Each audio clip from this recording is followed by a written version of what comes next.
Hello students, welcome to in our YouTube channel Ashok Science World, and this is your Ashok sir.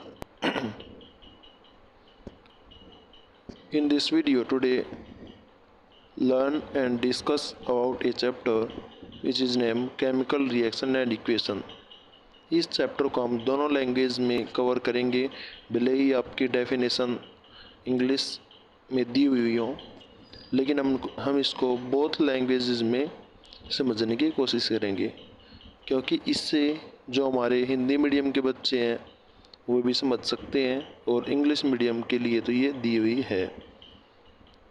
और मैंने आपको ये जो page है आपकी बुक से ही लिया है ताकि आपको ढूंढने में कोई परेशानी भी नहीं होगी। और तो आइए शुरू करते हैं हम। आपको पता ही है साइंस के अंदर आपके मेनली 3 पार्ट बनते हैं, केमिस्ट्री, फिजिक्स एंड बायो। तो उसमें से केमिस्ट्री का पहला चैप्टर आपका आता है जिसका नाम है केमिकल रिएक्शन एंड इक्वेशन। ठीक है, केमिकल आप जानते हो, रिएक्शंस जो एलिमेंट्स के अंदर होती है और उनके वो हम जब उसको दिखाते हैं उस रिएक्शन को तो वो क्या बनती है, इक्वेशन। तो हमारी इक्वेशन होती है।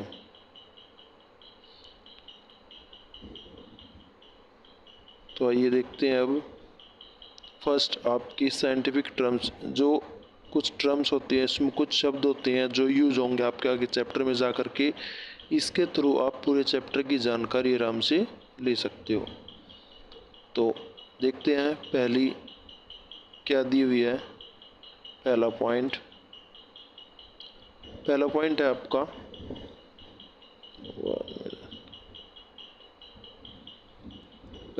आपका केमिकल रिएक्शंस क्या होती हैं। रिएक्शन या changes which are accompanied with change in chemical composition of substance, या फिर इसकी दूसरी डेफिनेशन है ए change in which one or more chemical elements or compounds from new compounds. अगर आपको ये दोनों ही परिभाषाएं नहीं समझ में आ रही हैं तो आप ऐसा कह सकते हो, a chemical change of elements in which 2 or more elements combine together and form a new compound।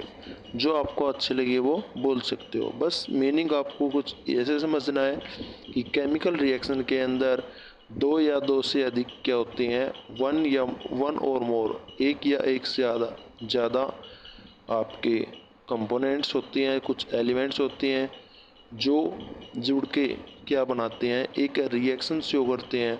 उस रिएक्शन को हम क्या कहते हैं, केमिकल रिएक्शन। दूसरा है केमिकल इक्वेशन। केमिकल रिएक्शन और इक्वेशन में क्या डिफरेंस है। देखो, केमिकल रिएक्शन तो वो होगी जो एलिमेंट्स, एक या 2 एलिमेंट एक साथ मिलकर कोई नई चीज़ को बनाएंगे तो कौन हो जाएगी, केमिकल रिएक्शन। फिर एक केमिकल इक्वेशन क्या होती है, when a chemical change या reaction is represented in the form of symbol, जब हम उसको सिंबल की फॉर्म में रिप्रेजेंट करते हैं एंड फार्मूला बनाते हैं तो क्या बनती है, केमिकल इक्वेशन।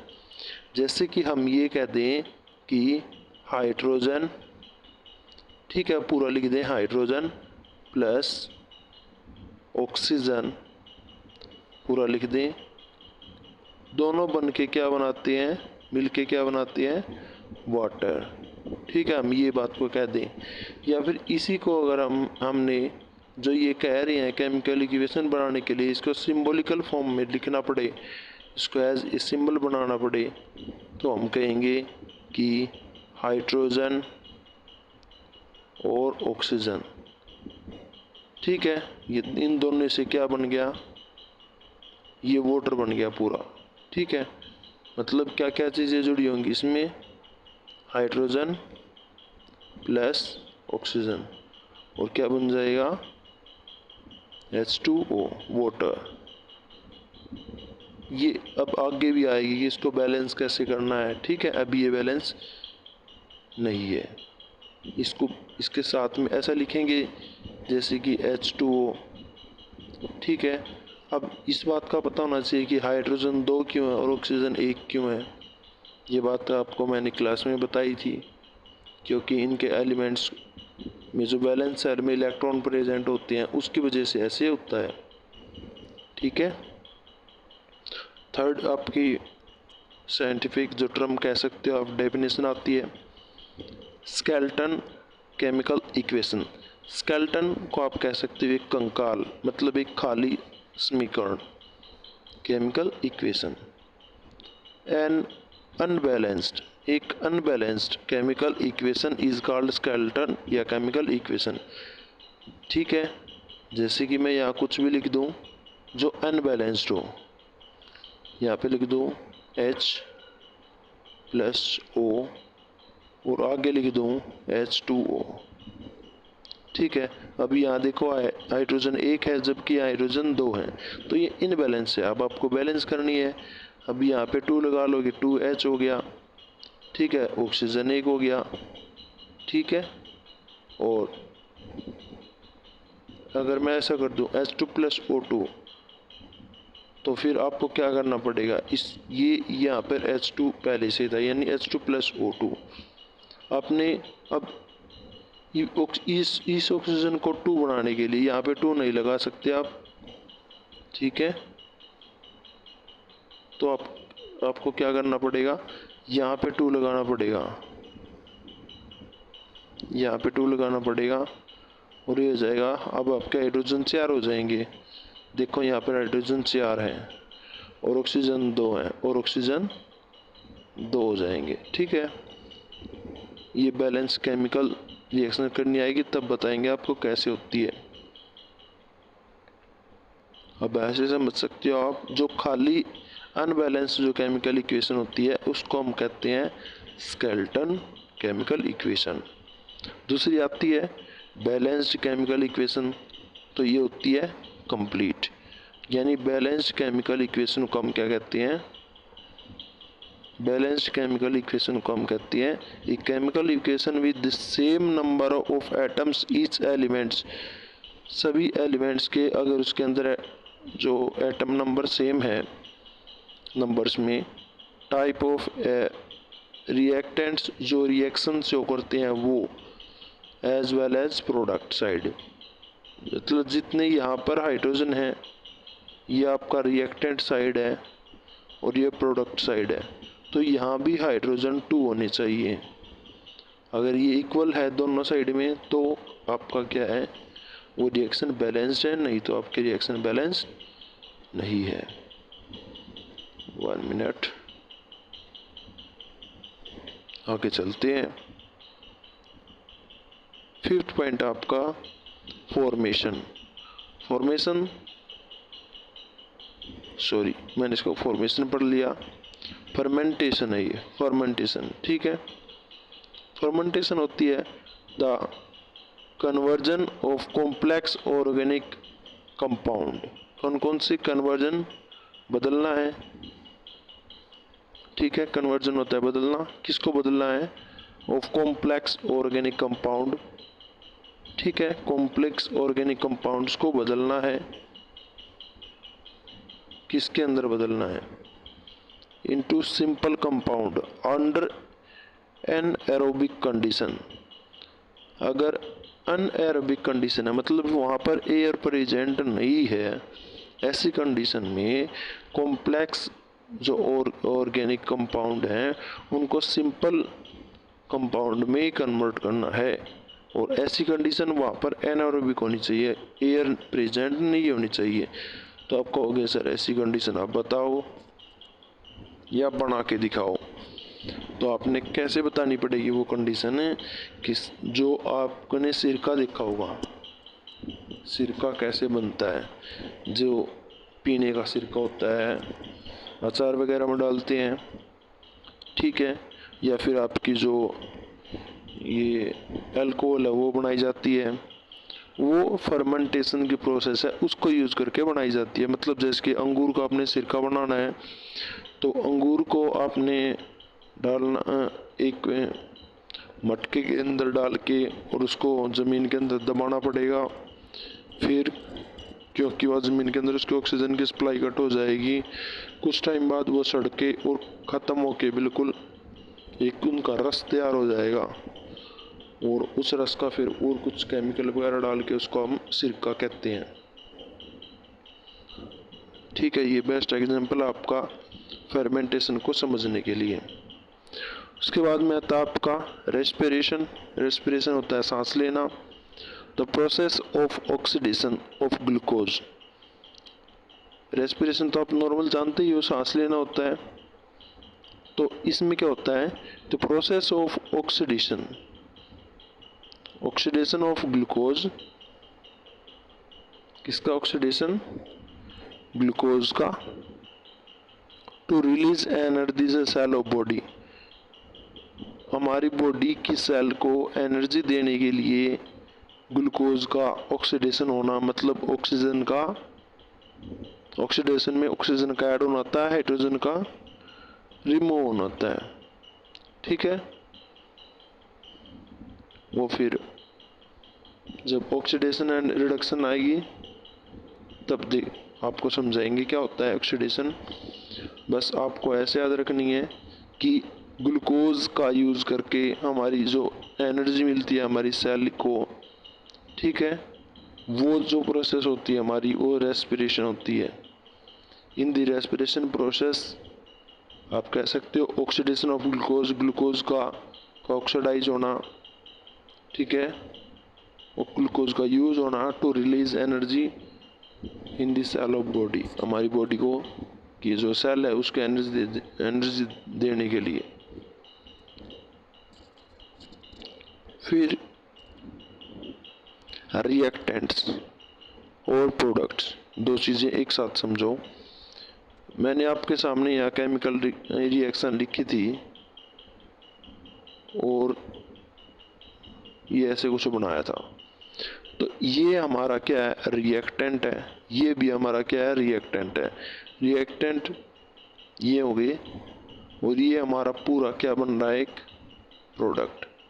तो रिएक्टेंट क्या होते हैं, प्रोडक्ट से पहले, ठीक है, जो रिएक्शन को करवाते हैं।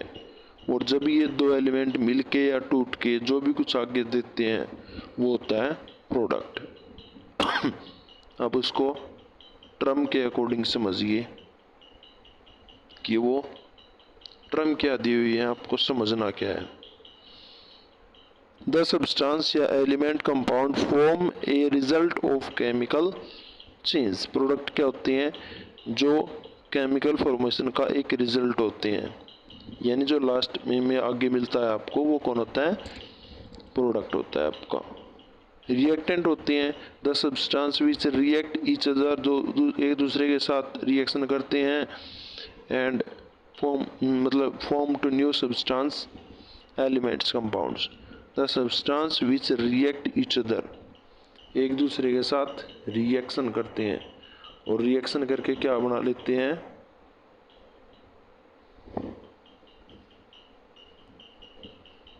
रिएक्शन करके क्या बना लेते हैं, आपका प्रोडक्ट बनाते हैं। जो रिएक्शन करते हैं वो रिएक्टेंट, और रिएक्शन होने के बाद में क्या बनता है, प्रोडक्ट। फिर आपका कॉम्बिनेशन ऑफ रिएक्शन, जो रिएक्शन होती है उनकी कॉम्बिनेशन कैसे होती है। The reaction in which a single product is formed, two or more reactants. जब कोई एक सिंपल आपका जो प्रोडक्ट है, जब टू या फिर मोर, दो या दो से अधिक एलिमेंट से मिलकर बना होता है, तो कॉम्बिनेशन रिएक्शन होती है। जब वो क्या होती हैं, कंबाइन होती है एक दूसरे के साथ, प्रोडक्ट की फॉर्म होती है, मिलते हैं। जब दो या दो से अधिक रिएक्टेंट मिलते हैं और एक प्रोडक्ट को बनाते हैं तो क्या होती है, वो कॉम्बिनेशन रिएक्शन। ठीक है, दूसरी आपकी decomposition reaction. In the reaction in a single reactant substance, जब कोई single reactant substance, single reactant substance for more और वन सब्सटेंस या प्रोडक्ट आगे देता है, ठीक है, फॉर्म्स मोर देन वन। यहाँ पर आपको प्रोडक्ट दो मिलेंगे, ठीक है। एक कॉम्बिनेशन रिएक्शन में तो रिएक्टेंट प्लस रिएक्टेंट आगे क्या मिलेगा, प्रोडक्ट, ये होगी कॉम्बिनेशन, क्योंकि ये दोनों मिले हैं, ठीक है, और क्या बनाया, प्रोडक्ट। जब एक रिएक्टेंट आगे जो प्रोडक्ट मिलते हैं वो दो प्रकार से मिलते हैं, तो इसके टूट के ही दो बने होंगे ना, सिंपल सी बात है। और जब टूटेंगे तो क्या होगा, डिकम्पोज होगा। यानी जब रिएक्टेंट एक और प्रोडक्ट दो होंगे तो डिकम्पोज, और जब दो रिएक्टेंट मिलके एक बनाते हैं तो आपका क्या बनेगा, कॉम्बिनेशन रिएक्शन। फिर आता है आपका डिस्प्लेसमेंट रिएक्शन। डिस्प्लेसमेंट रिएक्शन होती है in the reaction an atom या group of atom displace one group atom from another substance which is generally a compound और इज कॉल्ड डिस्प्लेसमेंट रिएक्शन। देखो भाई, इसमें ना तो कोई एलिमेंट टूटेगा ना कोई एलिमेंट जुड़ेगा, ये तो सिंपल सी रिएक्शन है, कॉम्बिनेशन रिएक्शन है। ये तो दोनों मिलके एक प्रोडक्ट बनाते हैं आगे, भाई दो रिएक्टेंट है एक प्रोडक्ट है, ठीक है। ये तो कॉम्बिनेशन रिएक्शन का है। लेकिन मैं एग्जाम्पल कुछ ऐसे आपको समझा रहा हूँ कि अगर जिसमें क्या होता है, कई बार रिप्लेस कर देते हैं उसको, ठीक है। जब एलिमेंट एक दूसरे को रिप्लेस कर देते हैं रिएक्टेंट, तो क्या बनता है, वो रिप्लेस कर देते हैं जब एक दूसरे को, तो क्या बन जाती है आपकी डिस्प्लेसमेंट रिएक्शन, ठीक है। उसकी जगह पे खुद आ जाते हैं, उसको रिप्लेस कर देते हैं, तो हम उसको डिस्प्लेसमेंट रिएक्शन कहती है। फिर आता है डबल डिस्प्लेसमेंट रिएक्शन। ये मत मानना कि दो दो कंपाउंड एक दूसरे के साथ चेंज हो जाएंगे, देखते हैं। The reaction in which there is an exchange of ions, क्या होगा, आयंस चेंज होंगे in the ions change in the reactants is called double displacement reaction. जब रिएक्टेंट के अंदर, जब आपके दो ये जो रिएक्टेंट दिए हुए हैं इनके अंदर क्या चेंज होंगे, आयन चेंज होंगे। आयन क्या होते हैं, प्लस और माइनस के साइन को हम क्या कहते हैं, आयन। जैसे कि Na प्लस Cl, यहाँ पर बन गया NaCl। अब यहाँ पे Na पॉजिटिव Cl नेगेटिव, ठीक है। इन दोनों ने अपने जो आयन चेंज किए हैं, मतलब सोडियम के पास एक ज़्यादा था, क्लोरीन को एक ज़रूरत थी, इन दोनों ने एक दूसरे के साथ आयन चेंज करके क्या बना लिया, NaCl। इसको हम कहते हैं double displacement reaction.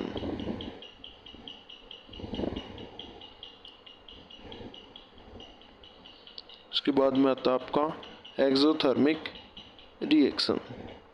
Exothermic reaction वो होती है भाई, एक्सो मैंने होता है बाहर निकलना, और थर्म में होते हीट, तो एक्सोथर्मिक रिएक्शन वो होती है जिसमें हीट बाहर निकलती है।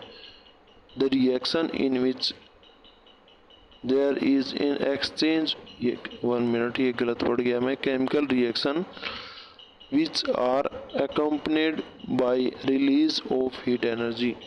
अगर सेम डेफिनेशन आपके याद नहीं हो रही है तो कह सकते हैं कि exothermic reaction, exothermic is a reaction in which heat involve, it means release of heat in this reaction, या फिर ए reaction which is release of heat, ठीक है। एक ऐसी रिएक्शन जो हीट को रिलीज करती है वो क्या होती है, एक्सोथर्मिक रिएक्शन। फिर आती है इसके अपोजिट एंडोथर्मिक रिएक्शन। इसके प्रोडक्ट देखो, अगर ये जो से रिएक्टेंट और यहाँ पर क्या बन गया आपका प्रोडक्ट, अगर प्रोडक्ट में हीट रिलीज होती है तो वह आपका एक्सोथर्मिक रिएक्शन। अगर आपको यहाँ हीट देनी पड़ती है रिएक्शन को करवाने के लिए तो होती है एंडोथर्मिक रिएक्शन। जब आपको हीट को देना पड़े तो एंडोथर्मिक, और जब हीट बाहर निकले तो एक्सोथर्मिक रिएक्शन।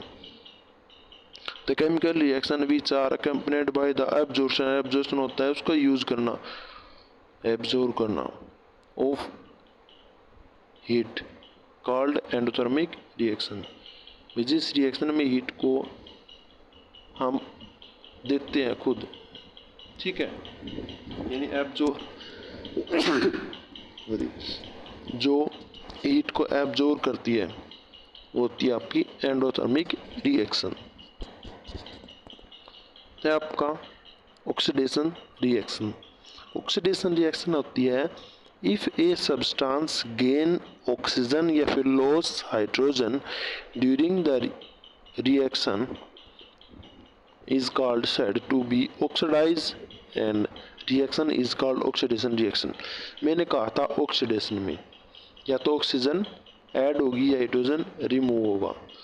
देखो मैंने यहाँ पे कुछ आया था ऑक्सीडेशन के नाम से, शायद ये रहा। यहाँ पर जब आया था तो मैंने आपको कहा था कि क्या ऑक्सीडेशन का मीनिंग है, ठीक है, जिसमें देखो ऑक्सीडेशन से आप याद ऐसे रखोगे जिसमें ऑक्सीजन ऐड होती है और हाइड्रोजन रिमूव होती है, तो कौन होती है ऑक्सीडेशन रिएक्शन। रिडक्शन जो होती है आपकी, रिडक्शन में हाइड्रोजन ऐड हो जाएगी और ऑक्सीजन रिमूव हो जाएगी। इन दोनों में से कोई एक काम हो सकता है। ये क्या नहीं है, ऑक्सीजन है ये, ठीक है। थोड़ा सा आगे से रख गया था, आगे देखिए। आगे आपकी रिडॉक्स रिएक्शन, जिसमें ऑक्सीडेशन एंड रिडक्शन दोनों ही एक साथ होती हो तो क्या बन जाएगी, रिडॉक्स रिएक्शन। हाँ, दोनों एक साथ हो सकती हैं। The reaction in which both oxidation and reduction occurs simultaneously, ठीक है, एक साथ में, दोनों एक साथ दिखाई दें एट द सेम टाइम, एक समय में दोनों रिएक्शन दिखाई दे तो क्या कहलाएंगे, वो रिडॉक्स रिएक्शन। फिर 18 आपकी परिभाषा आती है कोरेजन। कोरेजन होता है जंग लगना। द वीकनिंग ऑफ मेटल्स, किसी मेटल को वीक करना या किसी सब्सटेंस को वीक करना due to the environmental effect, कोई भी एनवायरमेंटल इफेक्ट की वजह से उस मेटल को, उस पदार्थ को क्या करना, वीकनिंग करना, कमज़ोर कर देना, क्या कहलाता है, कोरेजन, जंग लगना। रेंसिडिटी होती है भाई, देखो rancidity, the change in smell or taste of food articles containing fat and oils due to their oxidation is called rancidity and food becomes rancid। Rancidity को आप ऐसे मान सकते हो कि जो उसकी किसी भी खाने की चीज़ का ख़राब हो जाना, बासी हो जाना, तो बासी हो जाएगी, देसी लैंग्वेज में कहीं ख़राब हो जाएगी तो आप क्या कहोगे, चेंज इन स्मेल, उसका जो स्मेल है खाने वाली चीज़ का चेंज हो जाएगा फूड आर्टिकल्स के अंदर, क्योंकि उसके अंदर फैट एंड ऑयल्स भरे होंगे, और ऑक्सीडेशन हो जाएगी, मतलब ऑक्सीजन का रिमूव होना। मैंने क्या बोला था, सॉरी, ऑक्सीजन का ऐड होना या हाइड्रोजन का रिमूव होना, तो उसके अंदर जो हाइड्रोजन है वो रिमूव हो जाएगी और जिसकी वजह से वो खाना है ख़राब हो जाएगा धीरे धीरे, ठीक है। अब यही क्वेश्चन आपसे कुछ अलग प्रकार से पूछ सकता है कि कैसे हम जो नमकीन और जो किसी भी प्रकार के आपके पैकेट्स है खाने के, उनके अंदर हम कौन सी गैस भरते हैं, उनके अंदर हम भरते हैं नाइट्रोजन गैस, और क्यों भरते हैं नाइट्रोजन गैस। ओके बेटा, तो नेक्स्ट पॉइंट है आपका थर्मल डीकम्पोजिशन। देखो डीकम्पोजिशन जो रिएक्शन थी उसमें मैंने आपको क्या बताया था कि आपका जो एक रिएक्टेंट होगा, ठीक है, और दो आपके प्रोडक्ट होंगे, ठीक है। देखो जब इस रिएक्टेंट को हमें तोड़ना होगा, क्योंकि रिएक्टेंट एक है, प्रोडक्ट दो हैं। अब जब इस रिएक्टेंट को तोड़ना होगा, अगर हम इसको हीट की वजह से तोड़ते हैं तो थर्मल क्या होती है, हीट। अगर हम रिएक्टेंट को हीट की वजह से तोड़ते हैं, थर्मल डीकम्पोजिशन कहलाती है वो रिएक्शन। यहाँ पर देखिए, थोड़ा ध्यान से समझने की कोशिश कीजिए। When A decomposition reaction is carried out by heating, जब हम उसको गर्म करते हैं तो उसकी वजह से कोई रिएक्शन जो होती है तो वो कौन सी होती है, decomposition sorry thermal decomposition reaction होती है। फिर उसके बाद में होती है इलेक्ट्रोलाइसिस। क्या होता है इलेक्ट्रोलाइसिस? होती है the process of decomposition of a substance. इसमें भी डीकम्पोजिशन हुआ किसी सब्सटेंस का, लेकिन इलेक्ट्रो मैंने होता है लाइट और लाइसिस में होता है तोड़ना। तो इलेक्ट्रोलाइसिस हो गया इलेक्ट्रिसिटी की वजह से इस किसी रिएक्शन को करवाना, यानी जो रिएक्टेंट है उसको तोड़ना। से water under influence of electric current is electrolysis, ये हो सकती है। या दूसरी इसकी डेफिनेशन हो सकती है the production of A chemical reaction by passing electrical sorry electric current का यूज़ करके हम जब कोई रिएक्शन को शो करते हैं तो हमारी होती है इलेक्ट्रोलाइसिस। ओके, अगली है 22 प्रिपरेशन पार्टिसिपेशन रिएक्शन। इसमें क्या होता है, जो आपके any reaction that produce a participated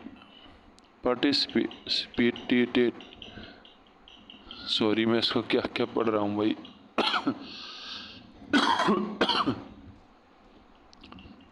देखो 2-3 बार में पढ़ेंगे इसको। Precipitate can be called precipitation reaction. पर ये जो आपका प्रीसिपिटेट का मतलब होता है आपका जो प्रोडक्ट है सेडिमेंट हो जाएगा, लास्ट में बैठ जाएगा। जैसे कि आपका ग्लास है, ठीक है, इसके अंदर कोई भी रिएक्शन हो रही है, जब आपका प्रोडक्ट बनेगा तो वो नीचे सेडिमेंट मतलब नीचे इसकी वैसे तय वो जो है वो बन जाएगी, ठीक है, तय लग जाएगी। ये आपका प्रेसिपिटेशन होता है।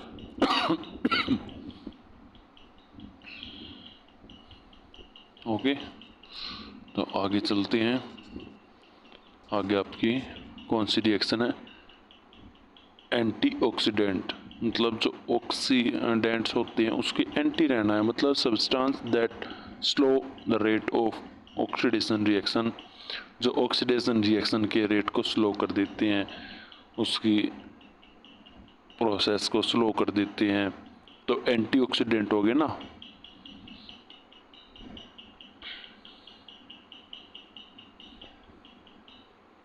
उसके बाद में आ गया आपकी reducing agent, the substance which get oxidise.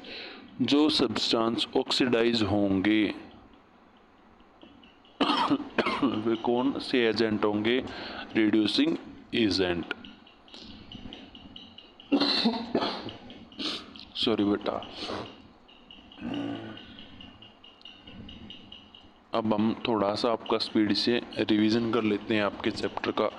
जितने 15-16 आपके पॉइंट बचे हुए हैं इनको पढ़ लेते हैं स्पीड से। In nature there occurs thousand of reactions. हमारे नेचर में हज़ारों में रिएक्शन है। Some them of physical other or chemical. कुछ फिजिकल है तो कुछ केमिकल है। फिजिकल रिएक्शंस चेंज जो होते हैं those in which occurs change in physical state only and chemical composition of the substance remain unchanged। कुछ जो फिजिकल चेंजेस होते हैं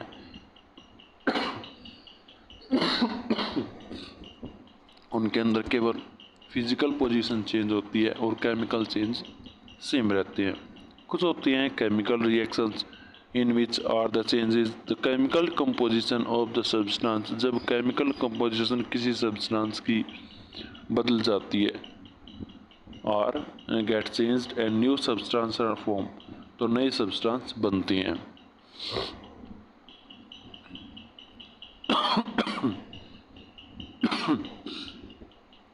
इससे पढ़ेंगे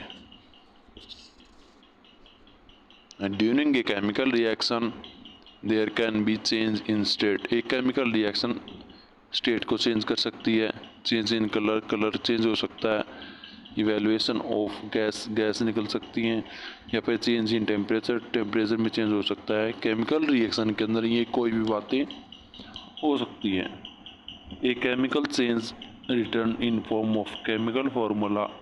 यदि हम केमिकल चेंज को किसी फार्मूले के अंदर लिखते हैं तो हमारी केमिकल इक्वेशन कही जाती है। ये बात हम पढ़ चुके हैं।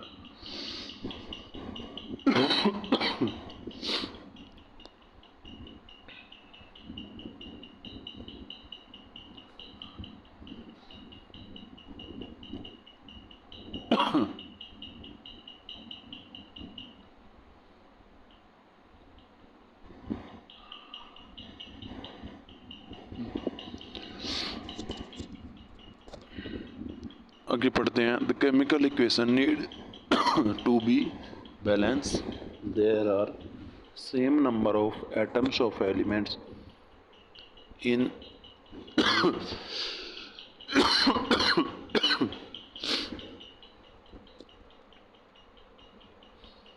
ये थोड़ा ज़्यादा डार्क हो गया क्या?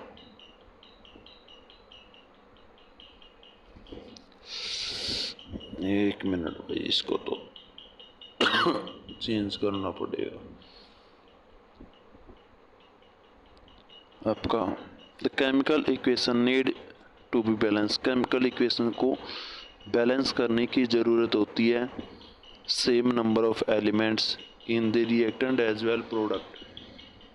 उन जो जितने रिएक्टेंट हो उतने ही प्रोडक्ट हो, ऐसा करना ज़रूरी होता है।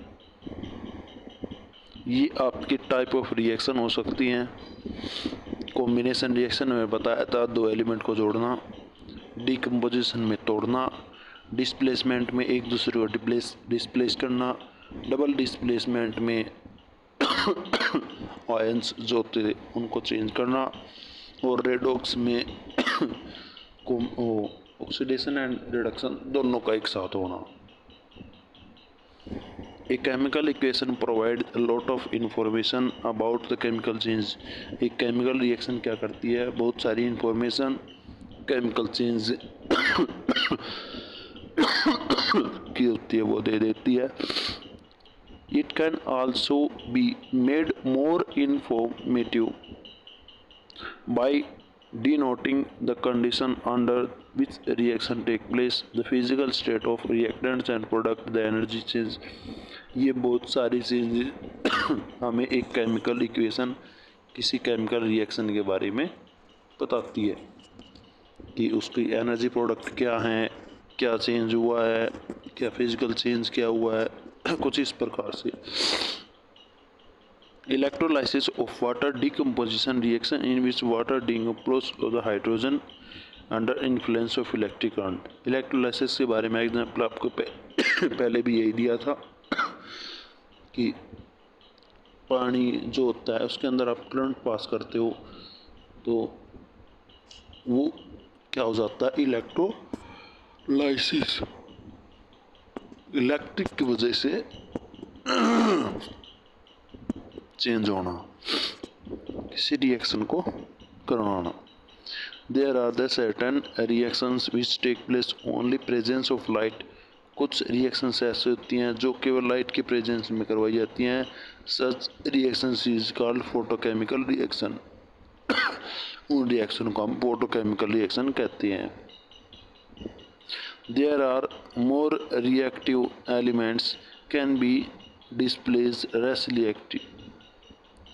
ये बात क्या कहती है? The more reactive elements can displaced less. More reactive elements, जो लेस रिएक्टिव एलिमेंट्स होती है, कम रिएक्शन शो करती हैं, वो एलिमेंट्स डिस्प्लेस हो जाती हैं ज़्यादा रिएक्टिव एलिमेंट्स से फ्रॉम देयर साल्ट सॉल्यूशन उनके salt solution. Such reaction is called displacement reaction. वो रिएक्शन क्या कहलाती हैं? Displacement reaction.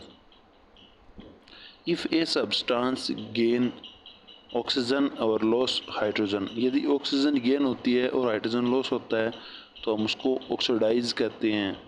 और जिस रिएक्शन के अंदर ये ऑक्सीडेशन आपकी रिएक्शन हो गई, ठीक है, अगला इससे अपोजिट है, मतलब वही रिडक्शन में the loss of oxygen and gain of hydrogen is called to be reaction is called reduction reaction.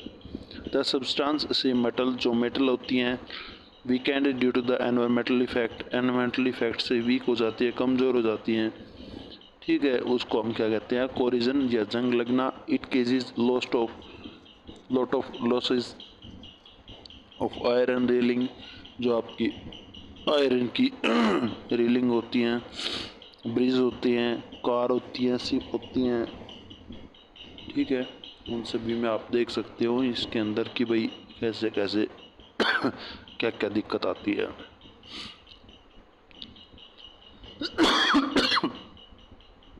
Sorry.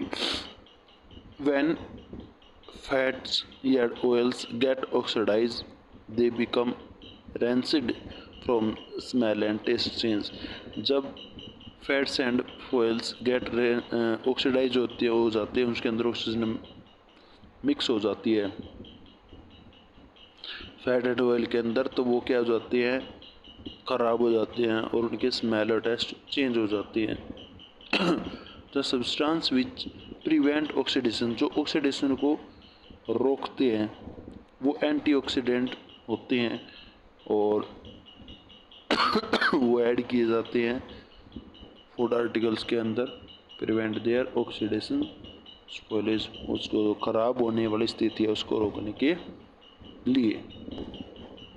ये आपका कंप्लीट चैप्टर का रिवीजन है, मतलब केवल आपकी जो इम्पोर्टेंट डेफिनेशंस हैं वो ही हैं, और चैप्टर एक बार में आपने चैप्टर एट ग्लैंस उसके बारे में थोड़ा बहुत पढ़ा है। इससे केवल आप ध्यान से इन सभी चीज़ों को पढ़ सकते हो, तो इसमें से कोई आपकी जो डेफिनेशन आती है उसको कवर कर सकते हो, या आगे जो क्वेश्चन आप पढ़ोगे उनमें कोई ऐसे पॉइंट आएंगे जैसे उसमें आ जाए कि antioxidants, these are antioxidant substance, तो एंटीऑक्सीडेंट्स को आप पहले ही समझना पड़ेगा, फिर आपको पूरी लाइन समझ में आ जाएगी। ये चीज़ आपको वहाँ हेल्प करेंगी। तो आप इस वीडियो को ध्यान से देखें, समझें, एक दो तीन बार ज़रूर देखें और इसको लर्न एंड राइट करने की और समझ